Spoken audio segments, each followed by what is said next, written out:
오늘 우리가 읽은 본문 로마서 3장 21절에서 26절은 대부분의 목회자들이나 신학자들이 로마서의 중심이며 핵심에 해당한다고 인정하는 아주 중요한 말씀입니다.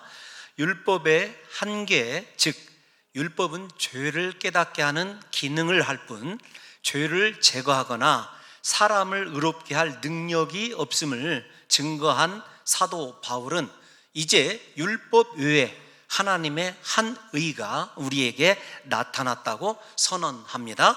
그 의는 예수 그리스도와 그의 속죄의 죽음 안에 나타나 있습니다. 하나님의 약속이 놀라운 방식, 즉 예수님께서 십자가에서 죽으심으로 성취된 것이지요. 언약에 신실하신 하나님은 예수 그리스도를 십자가에 죽게 하심으로 자신의 구원의 약속들을 모두 다 완전하게 성취하셨습니다. 예수님께서 자신의 모든 죄를 십자가에서 속량하셨음을 믿는 사람들은 예수 안에 머무는 사람들로서 그들에게는 무너졌던 하나님과의 관계가 회복이 되어 하나님과 화목할 뿐만 아니라 화목이 우리에게 주는 진정한 구원을 이 땅 가운데서 누리며 살아가게 되는 것입니다.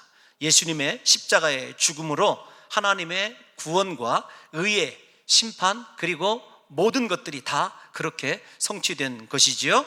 사도 바울은 이 놀라운 사건의 시작을 우리말 성경에는 생략되어 있습니다만은 그러나 라고 하는 단어와 이제는 이라는 단어는 나와 있어요. 3장 21절을 좀 띄워놔 주십시오.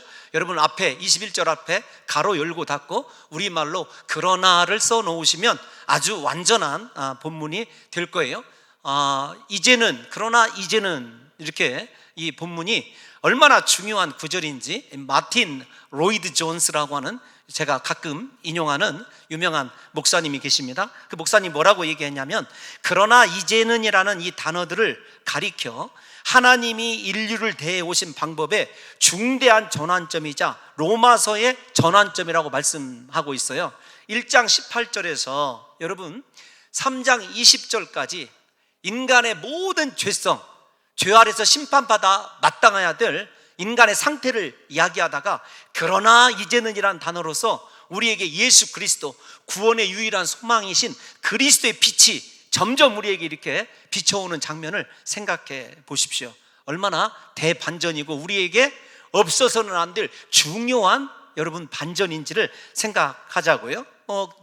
로이드 존스 목사님 말고도 도널드 그레이 반하우스라고 하는 목사님이 뭐라고 얘기했냐면 인간의 실패 안에서 하나님이 보이신 위대한 그럼에도 불구하고라고 부르고 싶다. 그러니까 하나님의 위대한 그럼에도 불구하고가 그러나 이제는이라고 하는 21장에 시작하는 접속사를 통해서도 확인할 수 있다는 것입니다. 여러분 이 단어들이 인류 구원의 역사적인 변화가 일어나고 있음을 강조하고 있다는 것을 저와 여러분들이 아셔야 예수 그리스도의 구속의 은혜가 우리에게 얼마나 엄청난 사건인지를 우리가 조금이라도 성령의 감동 아래서 조명 아래서 헤아릴 수 있다는 것 이해하셨으면 좋겠어요. 그런데 21절 다시 한번 띄워놔 주시면 나타나다 한 의가 하나님의 한 의가 나타났다 이 단어를 쓰고 있어요. 근데 여러분 저 나타나다라고 하는 단어가 언제 등장했었죠? 인간의 죄악이 시작하는 인간의 모든 죄성을 고발하는 1장 18절에서 이미 우리에게 나타났던 단어예요. 1장 18절 로마서 1장 18절 한번 읽어보면 그런 거예요. 하나님의 진노가 나타났어요.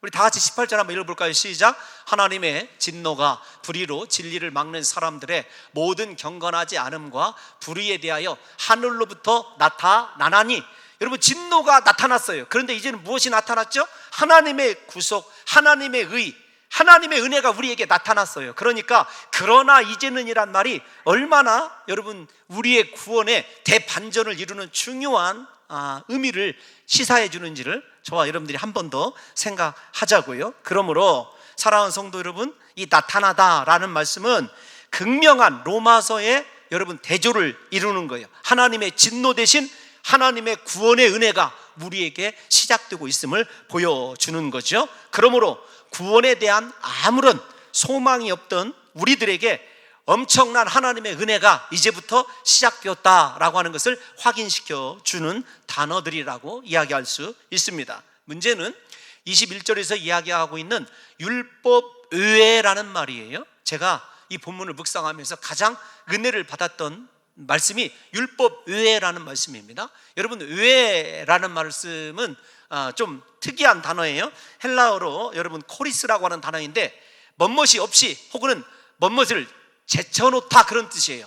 제쳐놓다, 여러분 이 말씀이 피부에 와닿지 않으면 아이들이 많이 쓰는 좀 안 좋은 비속어로 제껴놓다 뭐 그런 상황이죠. 하나님이 율법을 완전히 제껴놓으셨어요. 제쳐놓으셨어요.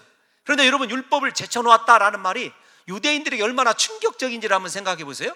그들은 율법이 자기 자신의 구원의 확실한 보증수표라고 생각했는데 자기들이 붙들고 있고 그 율법 아래서 우리는 하나님께 택함 받은 선민이라고 마음껏 그렇게 확신에 찬 생활을 하고 있는데 하나님이 그것을 이미 제쳐놓으셨어요. 율법 유예란 말은 그 뜻입니다. 제껴놓으셨어요. 여러분, 유대인들이 얼마나 안타까운 사람들이냐면 하나님이 제껴놓으신 것을 붙들고 오늘날로 말하면 이미 부도난 어음이나 수표를 붙들고 그것이 자기 돈인 양 생각하고 있는 사람들의 비참함과 여러분 다를 바 없는 거죠. 다시 말씀을 드리지만 유대인들은 하나님이 제쳐놓으신 이 율법을 하나님께서 자신들만 선택하시고 사랑하신다고는 확실한 증표라고 여기고 있는 안타까움이 여러분 이 본문, 이 단어 속에 새겨져 있어요. 그런데 제가 왜 이 말씀을 묵상하면서 은혜를 받았냐면 제 현실을 좀 생각하게 되었어요. 어떤 거냐면 우리가 생각할 때 이것만큼은 하나님이 내게 주신, 다른 사람이 아닙니다, 내게만 주신 확실하고 놀라운 신앙의 증표라고 생각했던 그것이 하나님의 의와 예수 그리스도의 십자가 은혜와 상관이 없을 수 있다라는 생각을 하게 되는 순간에 눈앞이 좀 캄캄하더라고요. 여러분, 제게도 유대인 못지않은 나름대로 하나님께서 제껴놔 버리신, 하나님이 인정하시지 않은, 관심도 없으신 여러분 나름대로의 확신이 좀 있더라고요. 여러분, 그런 거 구체적으로 얘기할 수는 없지만 있을 수 있지 않습니까? 여기에 앉아 계신 사랑하는 성도 여러분 어떻습니까? 여러분 지금까지 살아오면서 이것만큼은 남다르게 내가 하나님 앞에 축복받은 것이고 이것만큼은 다른 사람들보다 내가 구별되게 분명히 차이가 나는 하나님의 특별한 언약이 있고 사랑이다라고 생각하는 것들이 우리 속에 있을 수 있잖아요. 그런데 만약에 그것이 하나님께서 제쳐놓으신 것이다, 아주 없다라고 생각하는 것이다 라고 여러분 한번 곰곰이 생각해 보면은요, 우리의 신앙이 지금 어디를 향해 가고 있는지 아무것도 여러분 보이지 않고 다시금 십자가로 돌아가야 되겠다, 내가 다시금 주님의 십자가 은혜에서 새롭게 신앙을 출발해야 되겠다라고 하는 생각밖에는 들지 않는 거죠. 구체적으로 말씀을 드리면 그런 거예요. 내가 가지고 있는 능력이 아무리 출중하고 유일한 것이라도 하나님의 의와는 상관없을 수 있다는 거죠. 내가 아무리 자랑스럽게 생각하는 종교적 헌신이 하나님의 의를 나타나는 데는 아무런 상관이 없을 뿐 아니라 오히려 하나님을 만나고 돌이키는데 걸림돌이 될 수 있겠구나라는 생각을 유대인들처럼 제가 하게 된 거예요.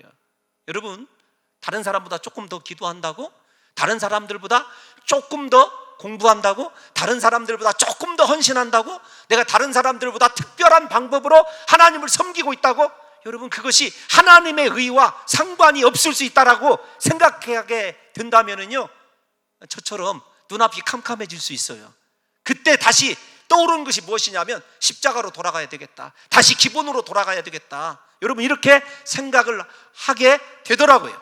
그래서 우리 사랑하는 성도 여러분들과 제가 여러분 혹시라도 지금 여러분들이 드리는 헌신, 여러분들이 하고 있는 사역에서 탁월하고 출중한 여러분 달란트를 보이는 것들 모두 다 이 시간에 하나님의 의와 상관이 있는지 아니면 하나님께서 제쳐놓으신 것인지를 생각하셔서 우리 사랑하는 성도 여러분들과 제가 진정한 하나님의 의인 예수 그리스도의 십자가가 내 삶을 다스리고 내 삶이 언제나 그리스도 안에 있는 십자가 은혜로만 경영이 되어지도록 저와 여러분들이 우리의 기본인, 믿음의 기본인 십자가로 다시 돌아가는 역사가 일어나시기를 예수님의 이름으로 축원합니다. 여러분, 두 번째 제가 살펴볼 단어는 나타나다라고 하는 단어예요. 그런데 나타나다라고 하는 단어는 사실은 수동태로 바꾸면 알려지게 되다 그런 뜻이에요. 능동태예요. 나타나다라는 말은. 근데 수동태로 바꿔보면 알려지게 되다 그런 뜻이에요.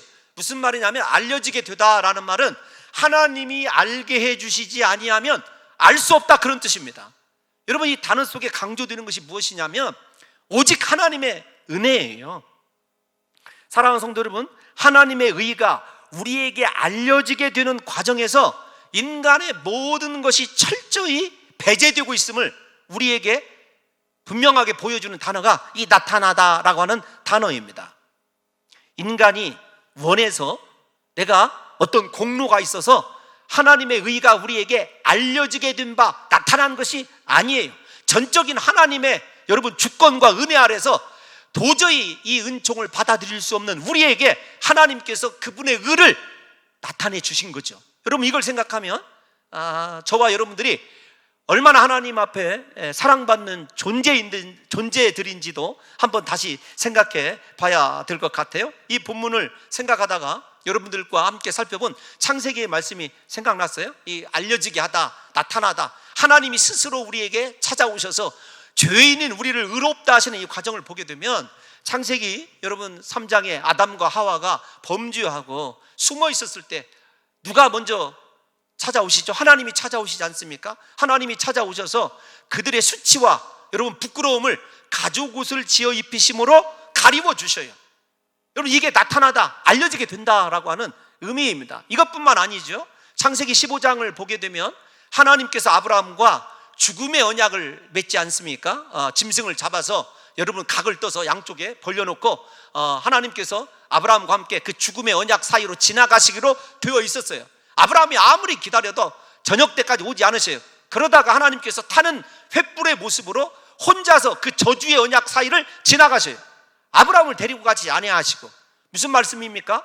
인생의 모든 죄와 죄로 인한 저주를 하나님께서 친히 인간이 원하지 않아도 감당하시겠다라고 하는 여러분 사인이 바로 그 언약이거든요. 이걸 생각해 보면 우리를 구원하시고 우리를 용서하시고 우리를 자녀 삼아주시는 것 전적인 하나님의 은혜이죠. 오늘 우리가 부른 찬양 나의 나된 것은 다 하나님의 은혜라. 여러분, 이 말씀이 우리에게 다시 한번 여러분 확인되는 순간 아니겠습니까? 사랑하는 성도 여러분들과 제가 이 말씀을 통해서 하나님의 구원의 은혜, 내가 예수 믿게 된 것, 내 공로가 하나도 없고 전적인 하나님의 은혜라는 사실을 생각하게 되면요, 우리의 신앙의 기초가 하나님의 은혜이다, 나의 나된 것은 하나님의 은혜이고 내 모든 것이 다 하나님의 은혜라고 생각한다면 우리의 신앙이 새롭게 출발하는 계기가 될 것이라고 생각하지요. 그래서 사도 바울은 본문 24절의 말씀에서 이렇게 얘기합니다. 다시 읽어볼까요? 시작. 그리스도 속량으로 말미암아 하나님의 은혜로 값없이 의롭다함을 얻은 자 되었느니라. 주목해야 될 단어가 하나님의 은혜와 값없이라는 단어예요. 공짜로 그런 뜻 아닙니까? 우리에게 은혜를 주신 것, 여러분 다시 말씀을 드리지만 유대인들처럼 우리의 선행이 아닙니다. 내가 누구이기 때문이 아니에요. 우리를 불쌍히 여기시고 긍휼히 여기셔서 우리가 원하지 않아도 우리에게 찾아오신 그 주님, 여러분 우리가 원하지 않아도라는 말씀은 두 가지 의미가 있어요. 하나는 자신의 죄인된 상태를 깨닫지 모르고 있는 상황에서도 하나님이 우리에게 찾아와 주셨다는 것과, 두 번째로는 내가 너무도 큰 죄인이어서 하나님께 나갈 수 없다고 생각하는 그 상태에 있는 그러한 자들에게도 하나님께서 여러분 은혜로 찾아와 주시고 우리를 의롭다라고 인정해 주신 거죠. 그래서 우리가 예수 그리스도를 믿게 된 것도요, 내 공로가 아닙니다. 내 판단이 아니고 내가 원하는 것이 아니에요. 우리 다 같이 에베소서 2장 8절 말씀 다시 한번 읽도록 하겠습니다. 시작. 너희는 그 은혜에 의하여 믿음으로 말미암아 구원을 받았으니 이것은 너희에게서 난 것이 아니요 하나님의 선물이라. 여러분, 선물은 값없이 주는 거죠. 동일한 말씀입니다. 우리의 구원, 우리가 예수 믿게 된 거요, 하나님의 선물인 줄로 믿습니다. 우리가 예수 그리스도께 경배하고 예배하게 되는 오늘 이 과정이요, 전부 다 하나님의 은혜라고요. 그런데 우리는 그것을 은혜라고 생각하지 않아요. 내가 하나님께 나갈 수 있다라고 생각하고 언제든지 마음만 먹으면 회개할 수 있다고 생각하고 내가 하나님께 지금 무언가를 하고 있다고 생각하는 그것들 버리고 내려놓고 오늘 이 본문을 통해서 사랑하는 성도 여러분들과 제가 다시 주님의 십자가 앞에 납작해 여러분 겸손하게 엎드리는 신앙의 대반전이 일어나야 저와 여러분들에게 하나님의 의가 새롭게 나타나게 될 줄로 믿습니다. 여러분, 사도 바울이 지금 사용하고 있는 하나님의 의는 우리가 이미 살펴본 1장 17절에 나타났던 단어예요. 그런데 이 하나님의 의가 여러분, 일단 로마서 3장 21절에서 26절을 신학자들이 일종의 화약고예요.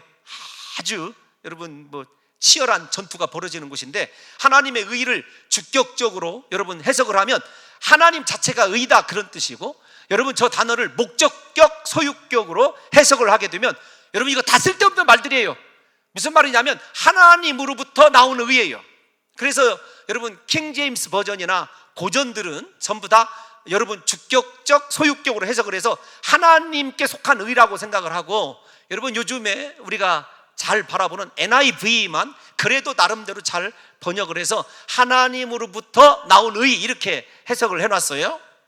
여러분 이것이 왜 중요한 거냐면, 하나님으로부터 나온 의, 이것은 중요한 말씀입니다. 하나님께 속한 의라고 하면은요, 우리가 그 의에 이를 수 없는 것이고, 하나님으로부터 나온 의가 우리에게 나타났다, 그 말은 하나님의 의를 우리에게 전가시키셨다, 그 뜻이거든요. 우리에게 하나님의 의가 주어지게 된 것, 나 같은 죄인에게 하나님으로부터 나온 의가 존재하게 된 것, 여러분 그것이 얼마나 놀라운 사건인지를 사도 바울이 예수님의 십자가 죽음과 여러분 구속과 칭의라고 하는 관계를 속에서, 단어를 통해서 우리에게 보여주고 있다는 것입니다. 설교가 더 어려워지는 것 같아요. 중요한 것은 하나님으로부터 나온 의를 통해서 구원의 소망이 오직 하나님께 있다. 그리고 하나님을 믿는 자들에게는 하나님의 그 의가 우리에게 그대로 예수님의 십자가를 통해서 전가된다. 그러니까 얼마나 우리가 여러분 하나님의 특별한 사랑을 받은 존재들이냐고요. 중요한 것은 하나님의 구원인 하나님의 의가 임재하는 데 필요한 것은 믿음 한 가지예요. 믿음. 오직 의인은 믿음으로 말미암아 살리라. 1장 17절 우리가 살펴봤지 않습니까? 하나님의 의는 인간에게요 어떤 것도 요구하지 않습니다. 단지 예수 그리스도의 대속의 죽음을 통하여 나타난 하나님의 사랑을 믿고 받아들이기만을 요구할 뿐이죠. 그러므로 하나님의 의는 예수 그리스도를 믿는 것이라고 단적으로 말할 수 있어요. 하나님의 의가 무엇이냐? 예수 그리스도를 믿는 거예요. 그래서 우리가 잘 아는 대로 여러분 종교 개혁자들이 사용했던 단어가 무엇이죠? 솔라 피데라는 말 아닙니까? 오직 믿음으로 라는 말이에요. 그런데 오직 믿음으로라고 하는 말을 여러분 제가 이렇게 정의를 하면서 아주 참 은혜로운 말을 발견을 했어요. 어떤 거냐면, 이는 인간이 하나님 앞에 의로워질 수 있는 유일한 방법을 나타낸다. 인간이 하나님 앞에 의로워질 수 있는 유일한 방법이 믿음이다, 그 뜻이에요. 그 다음 말이 참 은혜스러운데, 또한 하나님의 풍성한 사랑과 구원의 은혜에 따른 영원한 생명을 누릴 수 있는 충분한 방법이다. 여러분 믿음이 충분한 방법이래요. 하나님의 풍성한 사랑과 구원의 은혜에 따른 영원한 생명을 누릴 수 있는 충분한 방법이 믿음이에요. 정말로 뭐라고 할까요? 이 정의를 읽는 동안에 참 가슴이 뜨거워지더라고요. 그렇지, 예수 그리스도를 믿는 것, 이것이 하나님 앞에 의로워질 수 있는 유일한 방법이고, 하나님의 안에 있는 구원의 풍부한 은혜를 누릴 수 있는 것, 오직 믿음이면 충분하지. 여러분 이것보다 더 우리에게 위안이 되고 소망이 되는 말씀이 어디가 있겠느냐고요. 여러분 우리의 구원은 단적으로 말씀드리면 믿음으로만 얻어지게 되는 거죠. 우리가 예배의 자리에서 기도하고 있고 전도하고 있고 특별하게 헌신한다고 해서 구원을 얻는 것이 아닙니다. 우리의 자격과 공로로 구원을 얻는 것이 아니라 예수 그리스도를 내 구주로 분명하게 믿어야 구원을 받게 되는 거죠. 제가 장례식 발인 예배 때마다 늘 드리는 말씀이 어떤 거죠? 사도 바울이 디모데후서 4장 7절에서 나는 선한 싸움을 싸우고 나의 달려갈 길을 마치고 무엇을 지켰다고 해요? 믿음을 지켰다. 사도 바울이 얼마나 위대한 사람입니까? 수많은 사람을 전도하고 수많은 교회를 세웠어요. 업적이나 자기의 공로를 얘기하는 것이 아니라 그가 그렇게 치열한 자기와의 싸움, 저 속에는 선한 싸움은요 전쟁을 이야기하는 것이고, 달려갈 길은 스포츠예요. 6절에 나타나 있지 않지만 제의, 내가 벌써 관제와 같이 부어지고, 제사의식까지 세 가지를 통해서, 제사, 여러분 전쟁, 스포츠 용어를 통해서 사도 바울이 지키고자 한 것 무엇이냐면 믿음입니다. 우리가 믿음을 갖고 살아간다는 것, 대단한 여러분 하나님의 은총이죠. 예수 그리스도가 내 구주이신 걸 믿으십니까? 여러분 그렇다고 한다면 여러분 특별한 하나님의 존재라는 사실을 아셔야 되죠. 사도 바울이 그래서 죽는 날까지 지키기를 원했던 것이 믿음이에요. 다시 강조하지만 그의 명성도 그의 업적도 아니었어요.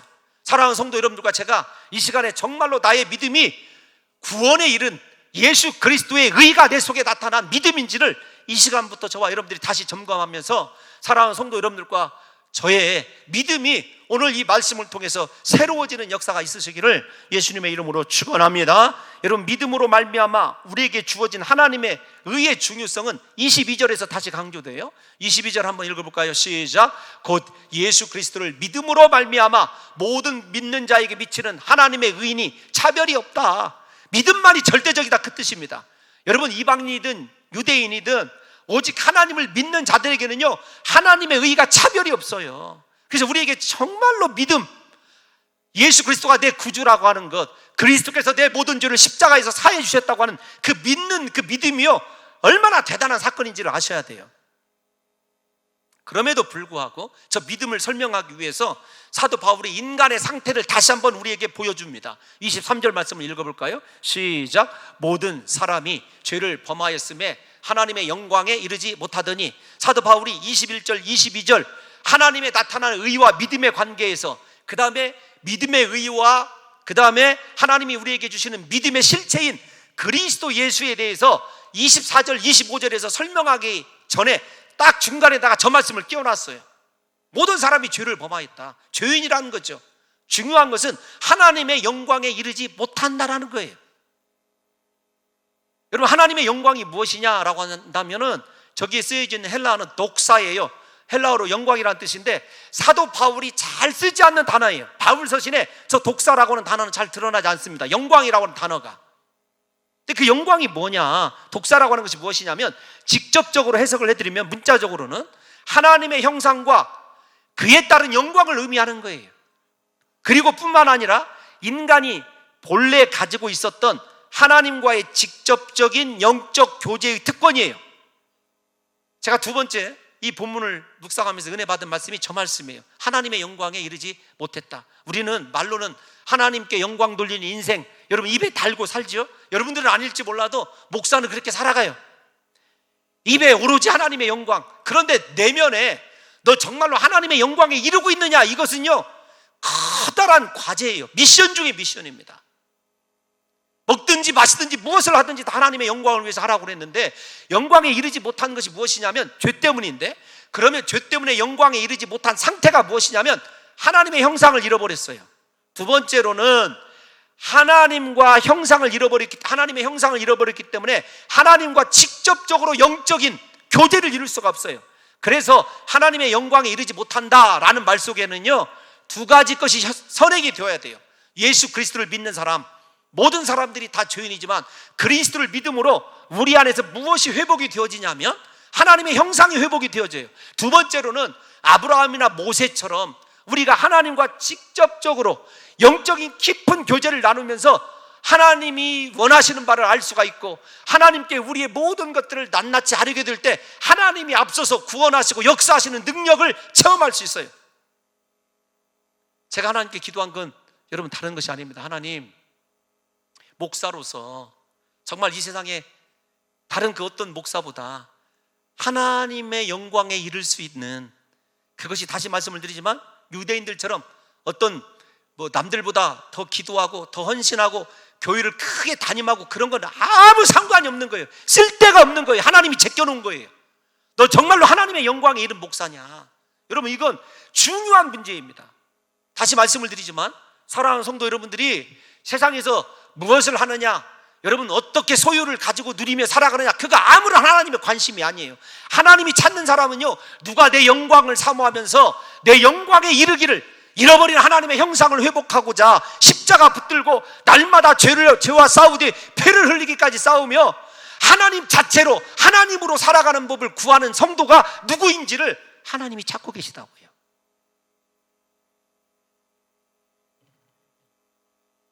여러분 제가 큰일이에요.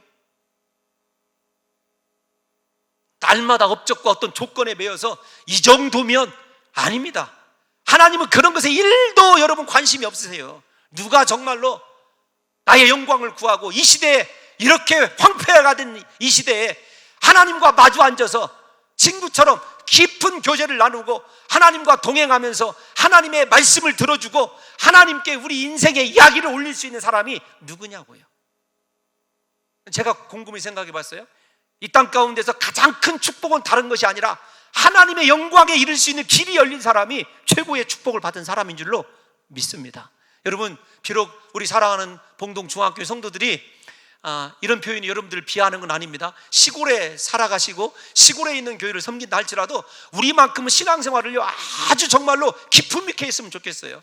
오늘부터 하나님의 영광에 이르도록 진정한 믿음을 통해서 모든 죄악의 권세를 깨뜨려 버리시고 예수님의 십자가 붙으심으로 말미암아 하나님이 우리에게 찾아와 주셔서 말씀하시고 하나님 나라를 열어서 보여주는 진정한 신앙의 여러분 축복을 누리는 성도들이 되시기를 예수님의 이름으로 축원합니다. 여러분, 그런데 그 영광에 이르지 못하라는 단어를 좀 이렇게 해석을 하다가 헨리 모울이라고 하는 사람이 있어요. 우리 지금 뒤에서 설교를 한국말을 들으시면서 얼마나 긴 고문에 빠져 있을 우리 카을 목사님이 상당히 제가 안쓰럽습니다. 안쓰러운데 여러분들도 사실 그러잖아요. 저 홍 목사 설교 오늘 또 40분 내가 들어줘야 돼.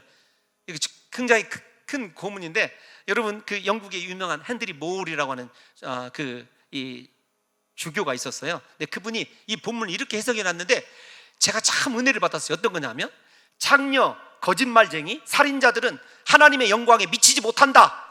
하지만 너도 마찬가지이다. 창녀, 거짓말쟁이, 살인자들은 갱도의 제일 밑바닥에 서 있다. 여러분, 갱도가 무엇인 줄 아시죠? 탄광 들어가시면 지하, 이게 바닥 중에 바닥이라는 그 뜻이죠. 너는 내가 인정해준다. 높은 산꼭대기에 서 있다. 그런데 너나 창녀들이나 살인자들이나 하늘의 별에 너의 손이 닿을 수 있느냐?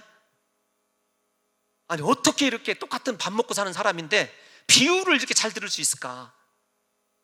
제가 충격을 받았어요. 여러분, 우리 스스로 그렇게 생각하지 않습니까? 나는 니들과는 좀 달라. 나는 조금 더 다를 뿐만 아니라 높은 산에 서 있어. 너희들은 창녀들이고 너희들은 죄인들이고 살인자들이야. 저 갱도 밑바닥에 있어. 그런데 어쩌라고요? 산에 서 있는 사람이나 지하 갱도에 있는 사람이나 손을 뻗쳐서 하늘의 별을 댈 수 있는 사람이 있느냐고요. 모두 다 죄인이란 뜻이죠. 죄인이었을 때 우리가 잃어버린 것은요 세상 것이 아니에요. 여러분, 세상 것을 잃어버린 것은 조금 잃은 거예요. 그런데 진짜 잃어버린 것은 무엇이냐면 하나님의 영광이죠. 하나님의 영광을 잃어버렸어요. 하나님이 우리에게 오늘 요구하시는 것은요 하나님의 의를 통해서 영광에 이르는 진정한 하나님의 자녀다운 삶을 믿음을 통해서, 다른 것이 아닙니다. 믿음을 통해서 회복하라는 거죠. 여러분, 예수 믿는 것이 조금 더 좋은 집에서 살고 예수 믿는 것이요 세상에서 출세하고 예수 믿는 것이 성공하는 데 필요한 것이 아니라 죄로 말미암아 어그러진 하나님의 형상을 회복해서 하나님의 영광을 추구하고 날마다 하나님과 깊은 교제를 나누는 진정한 신앙의 의미를 회복하는 것이 믿음입니다. 여러분, 도대체 예수를 왜 믿는 거예요, 우리가? 제가 가슴을 치게 되더라고요. 목회 좀 한다고 다 보이는 건 껍데기뿐이고 정말 속으로 하나님의 영광을 추구하고 하나님이 나를 찾아와 주시고 사랑을 하더라, 내가 너와 얘기 좀 하고 싶다. 여러분, 그런 진정한 믿음의 삶을 살아본 적이 몇 번이나 되는지, 여러분, 이거 영적인 여러분 비참함의 모습이 드러나더라고요. 앞에서 말씀드린 대로 우리는 그리스도 예수 안에 있는 속량으로 말미암아 하나님의 은혜로 값없이 의롭다 하심을 얻은 자 되었어요. 얻었다라고 하는 거 신적 수동태예요. 우리의 힘으로 얻어지는 것이 아닙니다. 하나님이 그토록 귀한 생명을, 영생을 우리에게 얻게끔 해주셨어요. 그분의 은혜로. 그런데 우리는 그 은혜와 그 은혜를 주신 하나님을 바라보는 것이 아니라 세상을 바라보고, 여러분, 내 스스로의 공로와 자격에 내 스스로가 진짜 구원받은 믿음을 가지고 있는 사람이냐 착각하면서 이 시대를 살아가고 있다는 것입니다.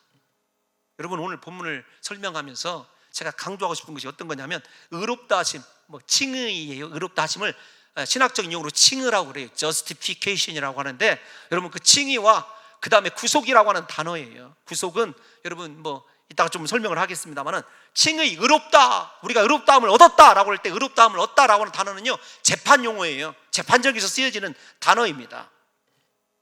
그런데 이 존 스토트 목사의 여러분이 강해를 보니까, 여러분 설교가 길어지는데 죄송해요. 어제 우리 칼 목사님이 제 서재에 와서 막 이렇게 책들을 바라보면서 너무너무 이렇게 내가 사랑하는 책이라고 얘기하는 것을 제가 들으면서 제가 속으로 감사했어요. 아, 이 친구가 공부하는 목사구나. 굉장히 제가 감동을 받았어요. 감사했어요. 그래서 제가 읽었던 책들을 같이 이렇게 보면서 어찌고 저찌고 좀 했는데, 중요한 건 다른 것이 아닙니다. 제가 왜 갑자기 그런 말씀을 드리냐면, 이 존 스토트 목사님을 아주 좋아해요, 칼 목사님이. 근데 그 존 스토트 목사님의 이 책에 보면 이런 이야기가 나와요. 칭의, 법정 용어로 그랬죠. 칭의를 우리가 생각할 때 사면으로 생각하는 경우가 많아요. 의롭다 하심을 사면으로 착각하는 경우가 있어요. 무슨 말이냐면, 칭의를 사면과 헷갈린다고요. 사면은 무엇이냐면 이런 뜻이에요. 비유로 존 스토트의 말을 인용하면, 너는 가도 된다, 너의 죄로 인해서 마땅히 받아야 할 처벌은 면제되었다. 이게 사면이에요. 칭의, 의롭다함을 얻는 건 뭐냐면 이런 거예요. 너는 와도 된다, 너는 나의 사랑과 임재 안에 기꺼이 받아들여진다, 이런 뜻이에요.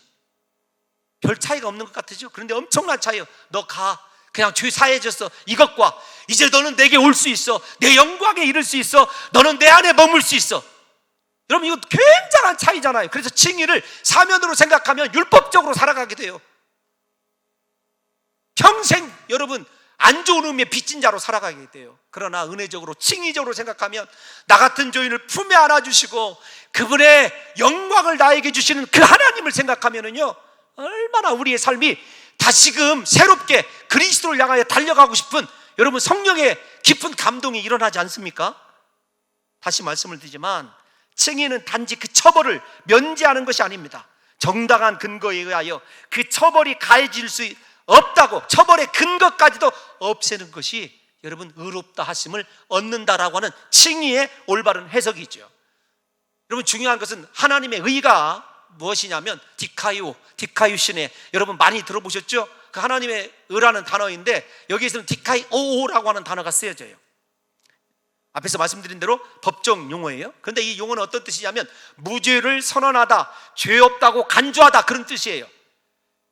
그런데 여러분, 이 무죄를 선언하고 의롭다라고, 죄 없다라고 간주하는 이것이 우리가 여러분 헷갈리지 말아야 될 게 무엇이냐면, 우리를 완전히 의롭게 만들다라는 단어는 아닙니다.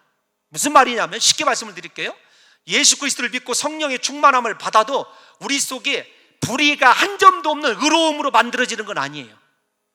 우리가 죽는 날까지 그것을 성화라고 하지 않습니까? 성화의 단계를 거쳐갈 때까지 우리는 예수 믿고 아무리 성령이 충만해도 죄짓게 되어 있어요. 그럼에도 불구하고 주님은 뭐라고 얘기하시냐면, 예수 그리스도를 믿는 자에게 그래도 너는 의롭다 간주해 주시는 거예요. 인정해 주시는 거예요. 그 속에 무엇이 있어도요, 아직 경건치 않은 죄가 남아 있어도요. 그래서 사도 바울이 로마서 4장 5절에서 이렇게 얘기합니다. 시작.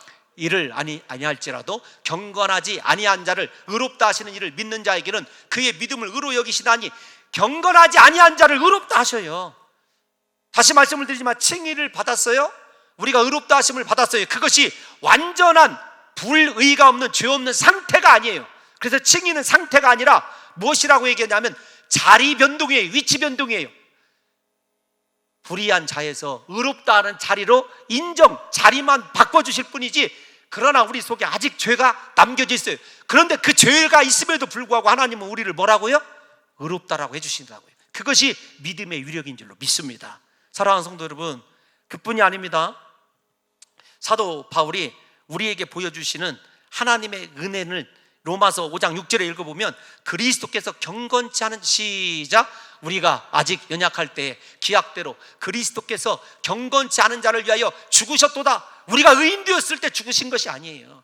우리에게 아직 죄가 있습니다. 그럼에도 불구하고 하나님은요, 예수를 믿는다는 단 한 가지 이유 때문에 우리를 볼 때 너는 의인이야, 너는 내게 올 수 있어, 내 영광을 너에게 주마, 이게 여러분 의인이 나타난 진정한 의에 이른 상태라는 거죠.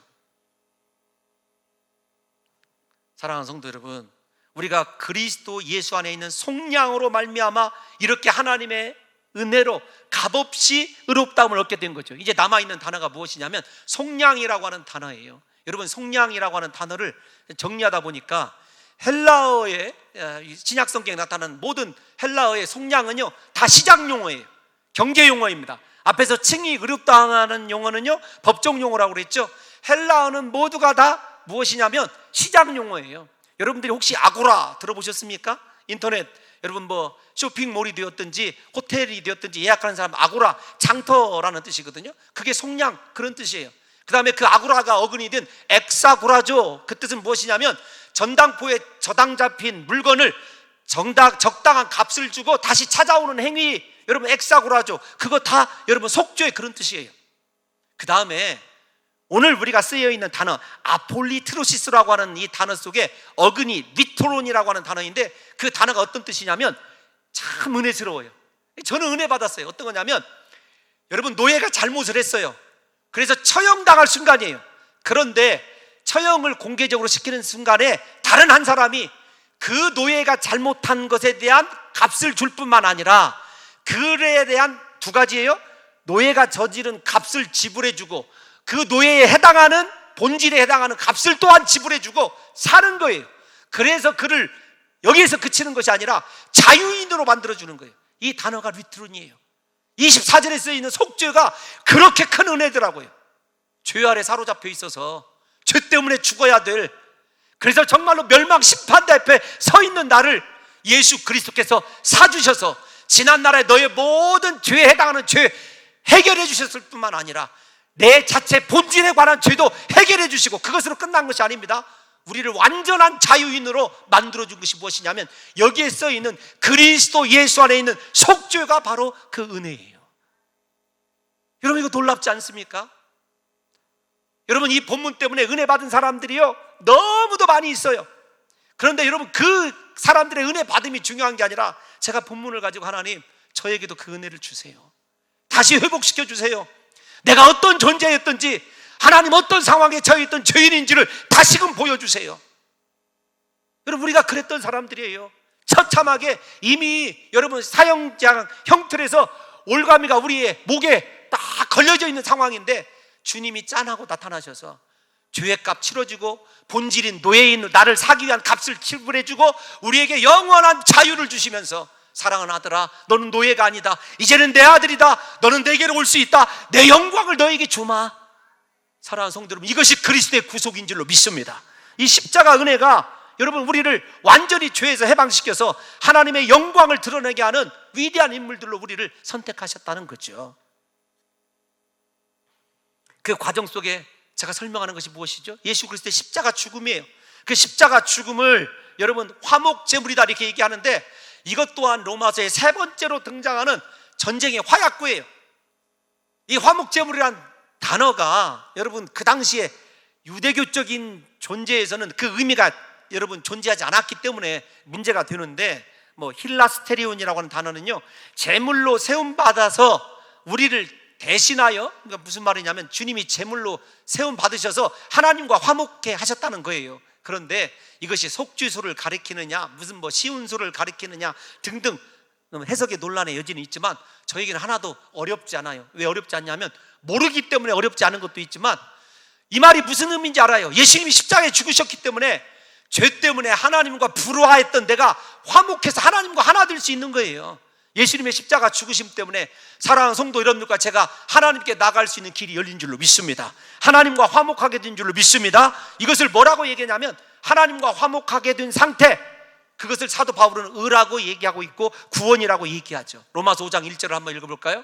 로마서 5장 1절 시작. 그러므로 우리가 믿음으로 의롭다 하심을 받았으니 우리 주 예수 그리스도로 말미암아 하나님과 화목을 누리자, 그 뜻이에요. 인생의 목적이요? 하나님과 화목한 거예요. 여러분 10절 말씀도 일찍 읽어봅시다. 시작. 곧 우리가 원수 되었을 때 그의 아들의 죽으심으로 말미암아 하나님과 화목하게 되었은즉 화목하게 된 자로서는 더욱 그의 살아나심으로 말미암아 구원을 받을 것이니라. 하나님과 화목하지 않고는 구원이라고 얘기할 수 없어요. 여러분 정말로 지금 하나님과 화목해져 계십니까? 하나님과 친구 관계처럼 그분 안에 있는 사랑을 마음껏 누리고 살아가냐고요. 그러면 여러분 구원받은 사람이에요. 그러나 구원받지 못한 사람은요, 늘 죄 때문에 전전긍긍하고 세상 것 때문에 여러분 그렇게 얽매여 살아가게 되어 있는 거죠. 사랑하는 성도 여러분, 우리가 예수 그리스도의 피로 말미암아 하나님과 화목을 누리게 되는 데는요, 중요한 예수 그리스도의 십자가 은혜가 있게 하는 데에는요, 하나님의 길이 참으심이 있었어요. 우리 다 같이 25절 말씀 한번 읽어보겠습니다. 25절 말씀 시작. 이 예수를 이는 하나님께서 길이 참으시는 중에, 잠깐만요, 하나님이 우리에 대해서 얼마나 참고 계신 줄 몰라요.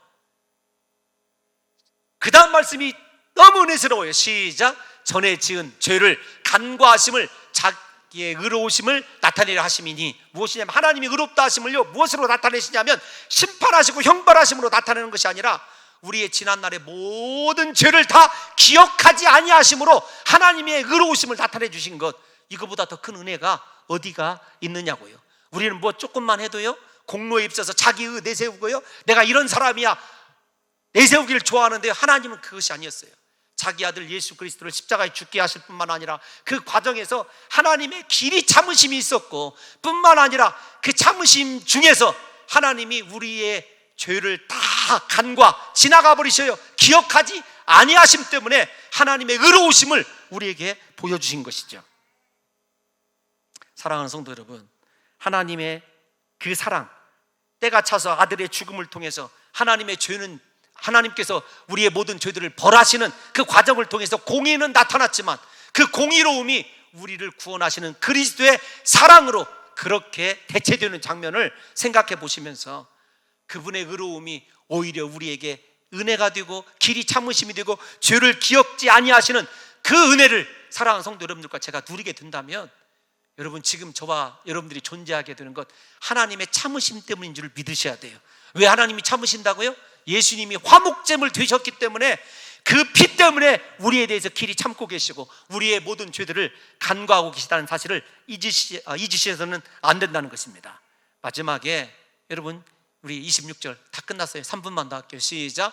곧 이때 자기의 의로우심을 나타내사 자기도 의로우시며 또한 예수 믿는 자를 의롭다 하려 하심이라. 아멘. 예수 믿는 자들은 의롭게 된 줄로 믿습니다. 하나님의 은혜에, 하나님의 의에 동참하게 된 줄로 믿습니다.